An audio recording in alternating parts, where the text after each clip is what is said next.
Ciromah, kuliah ibadah Ramadan, amal dan hikmah.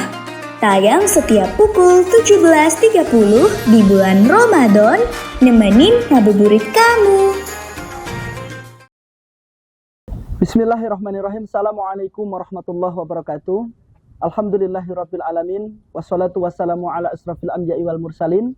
Asyhadu an la ilaha illallah wahdahu la syarikalah wa asyhadu anna Muhammadan abduhu wa rasuluh. Allahumma shalli ala Muhammad wa ala alihi washabihi ajma'in. Amma ba'du. Qala Allah ta'ala fi kitabihil karim, a'udzu billahi minasyaitonir rajim. Bismillahirrahmanirrahim. Ya ayyuhalladzina amanu kutiba alaikumusiyam kama kutiba alal ladzina min qablikum la'allakum tattaqun. Wa qala Rasulullah sallallahu alaihi wasallam, man shoma ramadhana imanan wa ihtisaban ghufirallahu ma taqaddama min dzambi. Saudaraku yang dirahmati Allah Subhanahu wa taala, alhamdulillahirabbil alamin, bersyukur kepada Allah Subhanahu wa taala. Hari ini Allah masih memberikan umur kepada kita semuanya. Semoga umur kita sampai nanti kepada bulan Ramadan. Amin ya rabbal alamin. Salawat dan salam semoga tetap tercurah kepada suri teladan kita Nabi Allah Muhammad sallallahu alaihi wasallam. Saudaraku yang dirahmati Allah Subhanahu wa taala, sebentar lagi kita akan kedatangan tamu yang sangat istimewa, yaitu bulan suci Ramadan. Tentunya karena ini adalah tamu yang sangat istimewa, maka kita harus mempersiapkannya dengan sebaik mungkin. Tentunya salah satu mempersiapkannya adalah dengan bersemangat untuk menyambut bulan suci Ramadan, tamu yang sangat istimewa ini. Oleh karena itu pada hari ini yang sangat mulia ini, saya akan bawakan satu kisah inspiratif, yaitu dari sahabat Rasulullah Sallallahu Alaihi Wasallam yang bernama Qais bin Sirmah.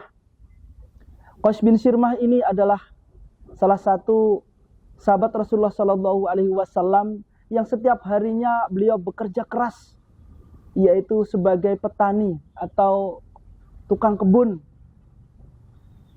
Suatu ketika berada di bulan Ramadan, beliau masih sangat semangat sekali menjalankan puasa, walaupun beliau adalah seorang yang pekerja keras sebagai seorang petani.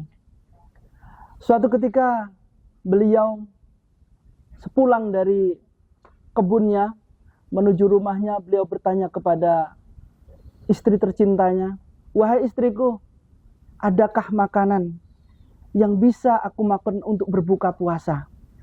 Maka istrinya pun menjawab, "Maafkan aku, wahai suamiku, hari ini tidak ada makanan yang bisa kita makan untuk berbuka."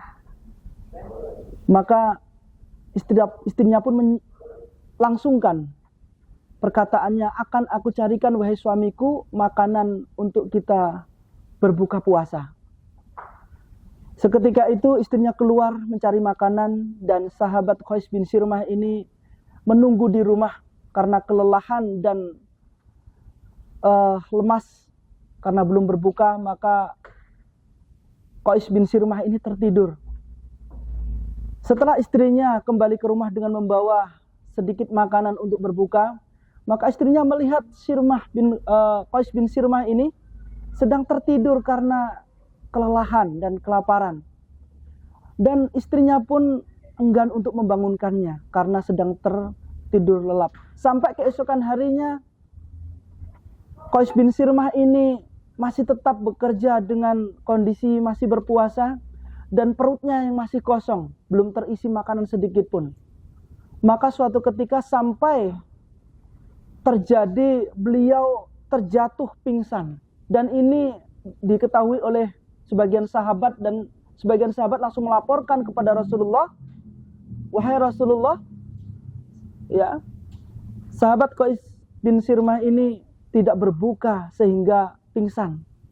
Maka turunlah ayat Quran surat Al-Baqarah ayat 187 yang berbunyi, Bismillahirrahmanirrahim, "Wa kulu washrabu hatta yatabayyana lakumul khaytul abyadu minal khaytil aswadu minal fajr." Yaitu Allah Subhanahu wa taala berfirman, Dan makan dan minumlah kalian hingga terang bagimu benang putih dari benang hitam. Artinya perintah untuk berbuka. Oleh karena itu, jamaah rahimakumullah, kisah ini sebagai cikal bakal turunnya Quran surat Al-Baqarah ayat 187. Sehingga pada saat itu semua sahabat ketika berpuasa haruslah dia berbuka. Karena ketika tidak berbuka akan fatal akibatnya mengganggu kesehatan kita. Jamaah, sahabat semuanya yang dirahmati Allah Subhanahu wa taala, kisah ini cukup bagus untuk menyemangati kita, mengetuk hati kita agar bersemangat dalam menjalankan ibadah puasa. Seorang sahabat Khuwailid bin Sirmah dalam kondisi yang sangat miskin, dalam kondisi yang sangat lelah dan dengan kondisi yang sangat lapar pun masih semangat dalam berpuasa dan menjalankan aktivitas. Apalagi kita yang sekarang ini masih Allah beri kesehatan, masih Allah berikan kelapangan rizki, seharusnya kita lebih bersemangat lagi. Mudah-mudahan kisah sedikit ini membawa kita lebih bersemangat lagi, kita lebih antusias lagi menjalankan ibadah puasa di bulan Ramadan. Mohon maaf atas segala kesalahan dan kekeliruan. Fastabiqul khairat, terus berlomba-lomba dalam kebaikan. Nun wal qalami wa masturun. Wassalamualaikum warahmatullahi wabarakatuh. Ciromah, kuliah ibadah Ramadan, amal dan hikmah. Tayang setiap pukul 17.30 di bulan Ramadan, nemenin ngabuburit kamu.